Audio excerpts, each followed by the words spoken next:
The story of the sad, tragic and downright spooky story of the Lemp family begins with Johann Adam Lemp.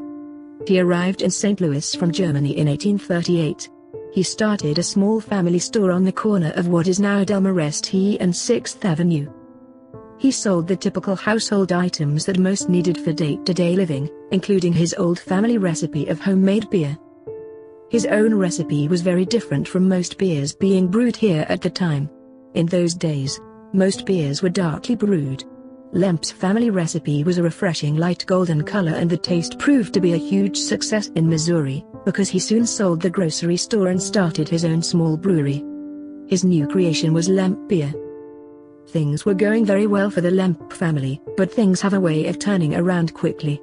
That's just what happened to the poor unfortunate souls that were the Lemp family.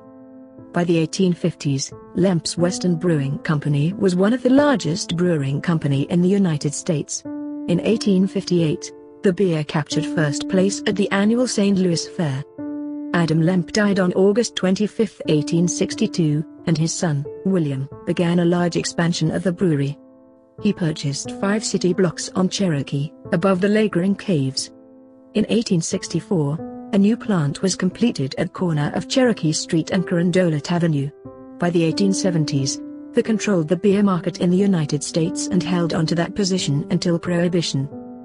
William Lemp's father-in-law bought a home in 1876. It was a very spacious home and grand for its day, but William decided that he loved the house and immediately purchased it from his father-in-law and soon began to remodel the already amazingly beautiful home. No expense was spared. They even dug a tunnel underground to their beer caves. They made the beer in caves because refrigeration in those days isn't what it is today. The caves kept the beer cold in the summer and from freezing in the winter. The tragedy began with the death of Frederick Lemp in 1901. He was only 28 years old and yet died of heart failure. He was the favorite son of Lemp's. It obviously struck them deeply. They were never the same again. William, still grieving for the loss of his son, had more bad news when his best friend, Frederick Pabst, of the Pabst Blue Ribbon Empire, died as well, leaving William to take over for him as well. He was said to often be very unwell and jittery. He shot himself later that year.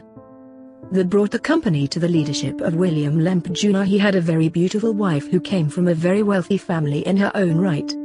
She was the one who loved the color lavender and was nicknamed the Lavender Lady. William, being the richest man around at the time, and being a cad himself, decided that adultery would be a fun thing to do. How to keep his wife from knowing though? He put her on a daily allowance. She had to spend $1,000 a day, and if she failed, she was cut off financially. It kept her away long enough to explore extramarital affairs, and soon, he got someone else pregnant and had a son. The son he had sired had Down syndrome. The Lemps felt that having an illegitimate son was bad enough, but having one who had Down syndrome in those days, they felt was too big of an embarrassment. They locked the poor boy in an attic room, and that is reportedly where he spent his entire life. Many have seen him through the window looking down. Many had cruelly dubbed him the Monkey Boy. William decided to finally divorce Lillian Lemp in 1908. Although she was always a very loving mother and a very well-liked lady, she nearly lost custody of William Lemp III, simply because a picture of her arose that showed her smoking a cigarette. In those days, it wasn't ladylike. Luckily, the judge didn't care because she took young William and they moved on and lived their life out of the public eye. William, however, wasn't so lucky. Having to show his face in public after a trial that lasted months, which painted him as a brutal thug to his wife and a playboy after that was bad enough, but soon after his mother died. While grieving for his mother, he also had a little problem at work to deal with: declining sales. Just a few years prior, 9 St. Louis smaller companies combined to form the Independent Breweries Company, creating fierce competition that the Lemp Brewery had never faced before. Things were about to get worse. The Lemp Mansion was remodeled in 1911. The business, however, was dwindling. William had proven not only to be a bad husband, but a bad businessman. He let the company fail by not maintaining their equipment or keeping up with what his competition was doing. Soon, the company was just barely keeping its head above water. William remarried and built a home on the river where he became a recluse and later killed himself in 1922. He died in the same way, and in the same house, the Lemp Mansion. In 1919, Prohibition came along which forced the closing of the brewery. The workers found out when they showed up to work one day and there was bars and chains keeping them out. No warning was given. In March of 1920, Elsa Lemp Wright, William's sister, the wealthiest heiress in St. Louis, shot herself just like her father had years before. Elsa was said to have been despondent over her rocky marriage. William Lemp III passed away in 1943. He was only 43 years old. He died of a heart attack. The mansion was then left to the younger son, Charles. Charles decided to again remodel the mansion and live there with 2 servants, while looking after the son of William Jr., the one they kept in an attic. Charles became increasingly paranoid about germs and began washing his hands to an extreme and trying to stay hid away because of germs. The young boy born in the attic died when he was 30 years old in the mansion. Charles too soon committed suicide. He even shot the poor family dog as well. What a jerk.